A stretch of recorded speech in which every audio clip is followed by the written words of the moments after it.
Hello and welcome to another video here at Hobbies and Happiness. My name's Dan. And I'm Jim. And today we're going over Lorcana spoilers. All right, we are back for another quasi-daily dose of Disney Lorcana spoilers. So we didn't put out a video yesterday because they only spoiled one card, and so we're back today because we got quite a few more cards. So we're going to catch up from yesterday and today, and we've got some spies. But we're gonna start it off with yesterday's reveal with Maui Demigod. So Maui was spoiled to us by IGN, and so Maui's interesting. So Maui, Jim, I'm gonna try and say this kind of in a different fashion now. All right, okay. So he is an 8 cost.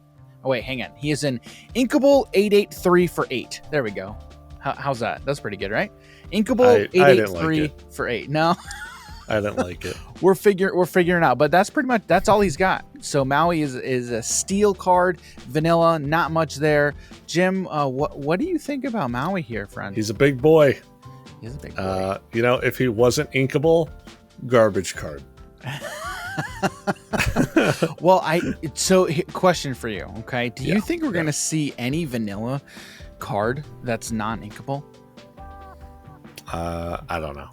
I don't think so. Like, I honestly don't think so, because then it's like, well, the stats would have to be like mind blowing. You know what I mean? Yeah, it'd have to be so good. They really would. So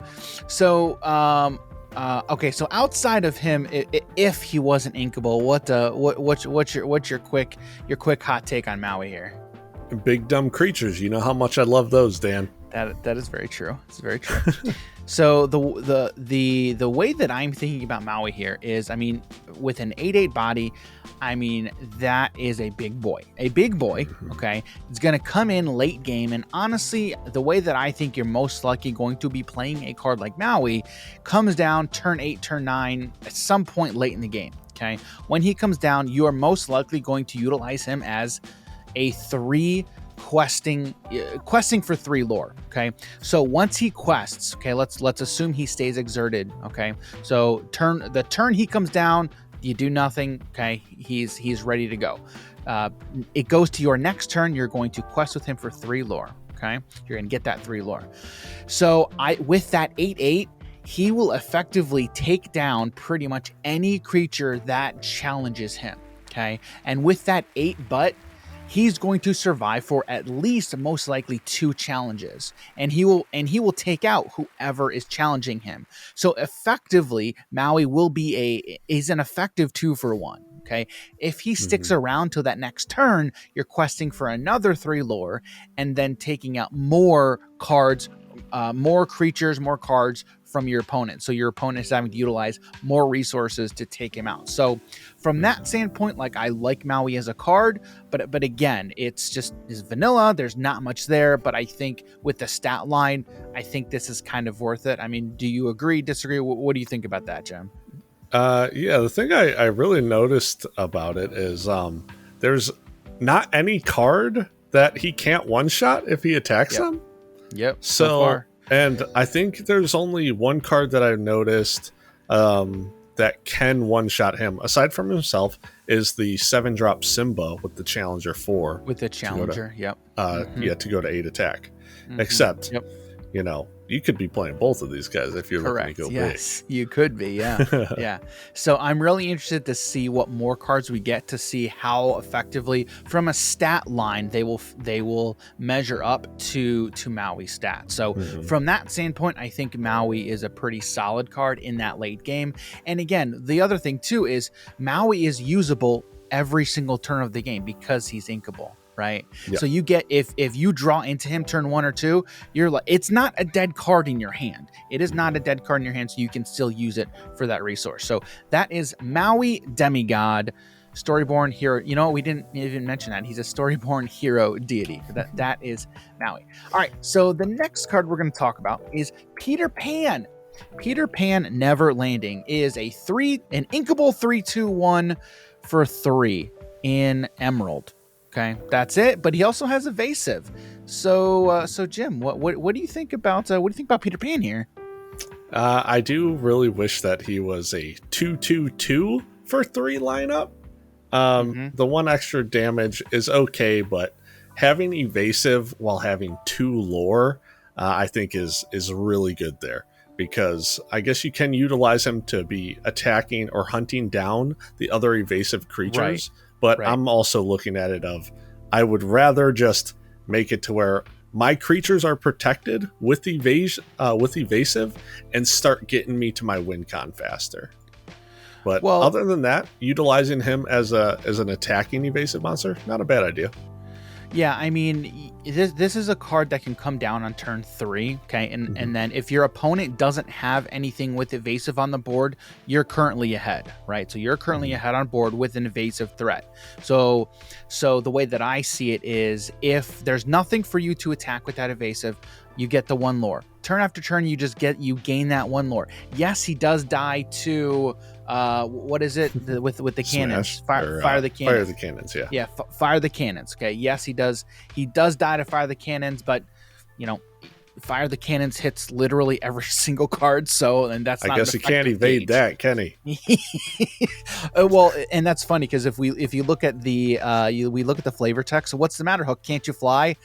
Nope, can't fly, but I don't need to fly. I've got these cannonballs can. Yeah, exactly. So the way that I'm looking at Peter Pan, right, is if you are ahead on board, you get Peter Pan done. Your opponent does not have an evasive threat. Every turn, you're just banking that 1 lore, okay? And then if your opponent does find an evasive threat, you can use Peter Pan effectively for that attacker, essentially, right? With that 3 damage, that 3 attack. So, I mean, Peter Pan also is a common, okay? So he is inkable as well. So again, it will never be a dead card in your hand. But for those reasons, like, I do like Peter Pan. Again, we are seeing more evasive support in Emerald, which is always good. Okay, I'm the more and more I'm seeing it with Emerald, the more and more I'm liking this color and what it is and what it stands for. But obviously, the more lore we see on a card, the better. Am I right, Jim? So, on a scale of 1 to 5, where would you put this card? So, 5 being the best. Yeah, 5 being best. 5 being the best, I'd probably put it like a 3, right in the middle. Is probably how I would put it. Yeah. Especially since he's 3 cost. Yeah, that makes sense. Yeah. I do really like him though. And Green has some really good evasive cards. So yeah. I'm excited to see more. So as am I, and then we're gonna move on to the next one, which is Simba. Simba, Future King. So Simba's some more. Simba is a good effect at common rarity. Okay, so Simba Future King is an inkable 1/2/1 for 1. Okay, he is a Storyborn hero prince with the ability. Guess what? When you play this character, you may draw a card, then choose and discard a card. So you're effectively looting with Simba. So Jim, what do you think about Simba Future King here? If you play Steel, you're playing this card. Yeah, this is ridiculously good. The 1 drop to be able to loot, fix your hand up a little bit, get a decent creature out on board. He's got 1 attack, 1 lore, which is perfectly fine. 1 drop inkable. You're playing this card if you're playing Steel. I think so. At this cost, like, again, him being a one drop, right? I honestly, Jim, I would be perfectly fine with this being non-inkable if you ask me. I would, because again, with it being 1, I'm not going to use that as a resource. I'm going to pay the 1 to loot. That's what I'm going to do with this card. Yeah, you know what I mean? Yeah. So I would take the downgrade of this card being not inkable, and then give me that stat elsewhere.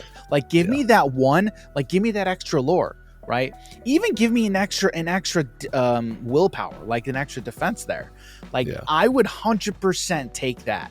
Right, because of that guess what ability. So so Jim, I'm gonna throw this to you now. Okay, on a scale from 1 to 5, where are you rating Simba Future King? Well, seeing how I said he's a staple in Steel, I gotta throw him at 5. The guy is so good. I think at that 1 cost, this is I would agree with you there, man. I think I'd agree. This is definitely one. If it's in my hand, I am playing it just to fix my hand. Like, so far, this is one of the best options we have with that ability. So that's Simba, future king. Like Jim said, I think we've got a steel staple on our hands here.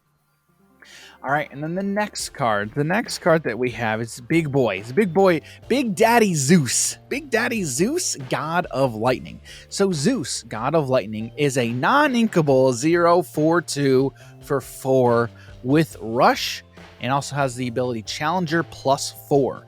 Again, remember with that ability, with that Challenger ability, it says while challenging, this character gets +4 Strength.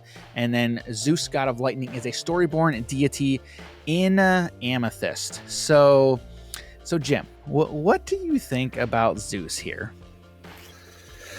I wanted to like him so badly, man. As soon as I saw the artwork, I'm like, this is beautiful. It is. And then I saw everything else, and I'm like, I don't like you at all, Zeus. You're...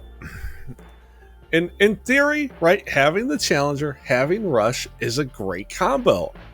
Yes. Not when you have no attack baseline and can't... Yeah.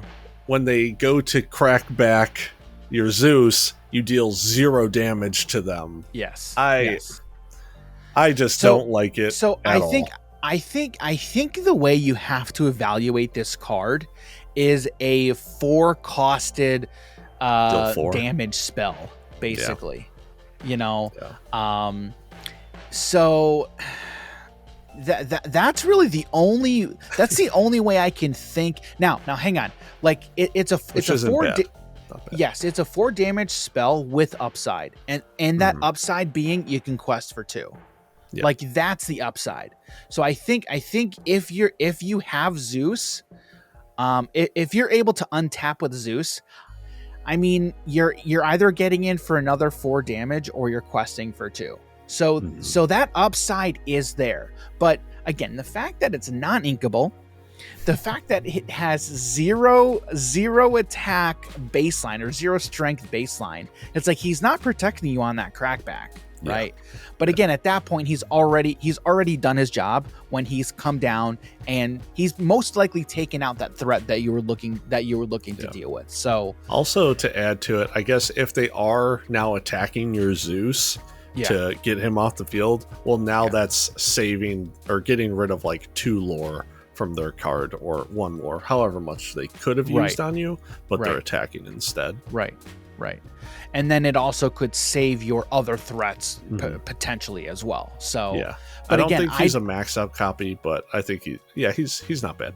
Like if my opponent dropped Zeus on turn 4 or 5 to deal with one of my threats, like am I going to deal with Zeus on my next turn? Most likely, because I don't like, as the opponent there, I don't have a downside of attacking him, right? So if I do that, what am I giving up to attack Zeus here? What am I giving up to challenge Zeus? I'm not questing with that creature, right? There's something that I'm not doing. So that's the lens in which I think you have to evaluate Zeus, God of Lightning. Now, on that same note though, how would I rank him between 1 to 5?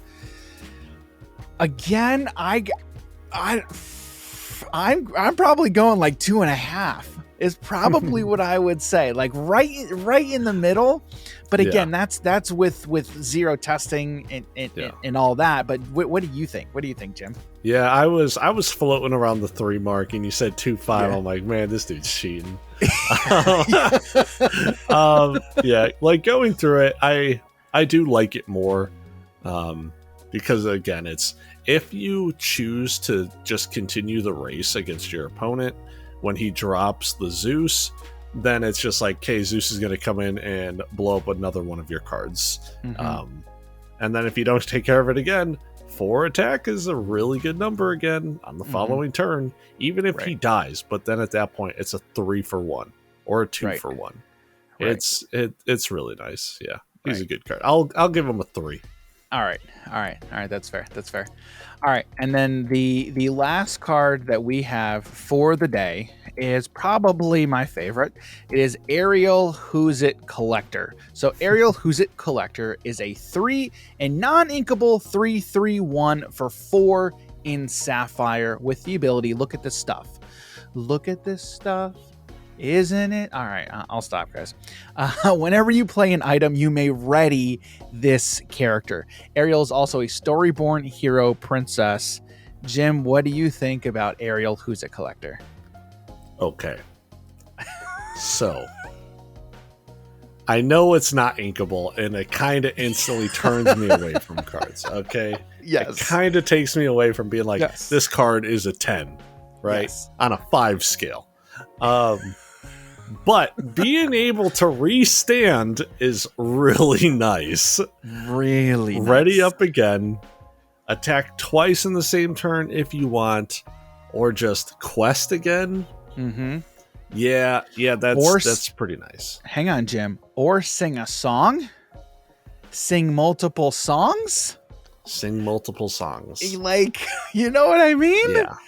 Like that I think is where Ariel could really go off, is just singing multiple songs. Okay. Yeah, true. Sing because okay, I don't have all the cards in front of me. But like Be Our Guest, there's all of the songs that we've seen. She could effectively sing each one of them like multiple times in a turn, because again, remember, you're not paying the cost. You are playing that card for free when you sing with one of your characters. Okay. So I think that is going to be where the power of Ariel lies. And then you have a card like Dinglehopper, which you could effectively cast this for free. So think about, I mean, there's a lot of combo lines here, especially with Ariel and Belle in also in Sapphire. Okay. So there's so many different lines of play that you can go. And again, Ariel is just going to get better. The more, I think she gets better the more items we see, and also the more songs we see. Okay. The more ways you're able to abuse the untap, essentially that untap mechanic, then the better that she's going to be, right? So I mean, I think Ariel has a potential to be very, very good. So on that 5 scale, I'm definitely giving Ariel a 5. 100%. Especially when you can combine her with the Maurice and the Belle with reducing your item cost, and then Coconut on top of it to just be like free, draw another card. Who knows what else we get?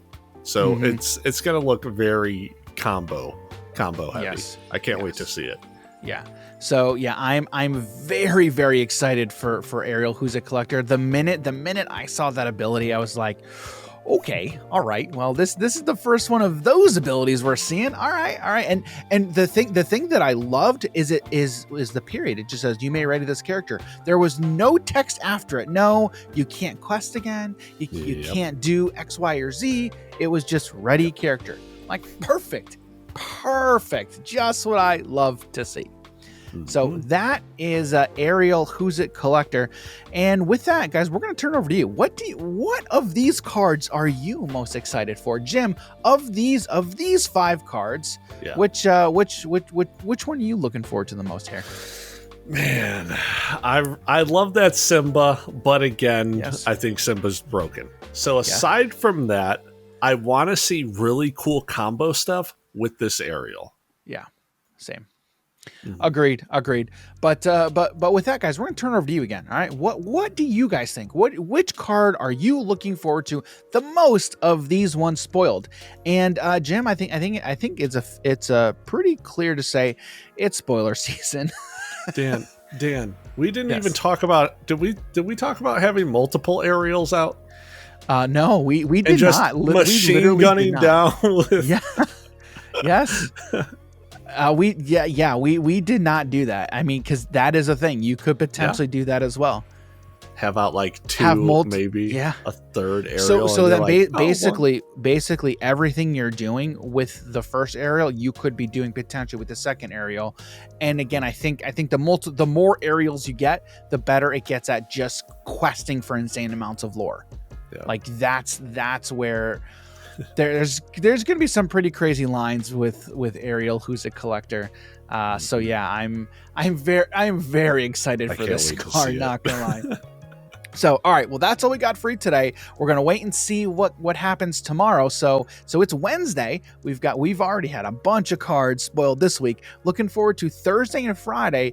So it depends on what we have revealed tomorrow, whether or not we're gonna do a video on that. But we're gonna take it a day at a time. Like I said, we did not do a video yesterday because of just the one card. We decided just to push that to the next day. So we've got a few cards today to talk about. So again, we're gonna take it a day at a time. But again, thanks everybody for hanging out with us today. We greatly appreciate it. Don't forget, hit that like button, hit that subscribe button if you want to see more Disney Lorcana spoiler content from Dan and Jim, or just Jim, because like Jim talked about, because Jim likes it. So, all right, thanks everybody for hanging out with us today. We will catch you in the next video. See you, everybody. Take care.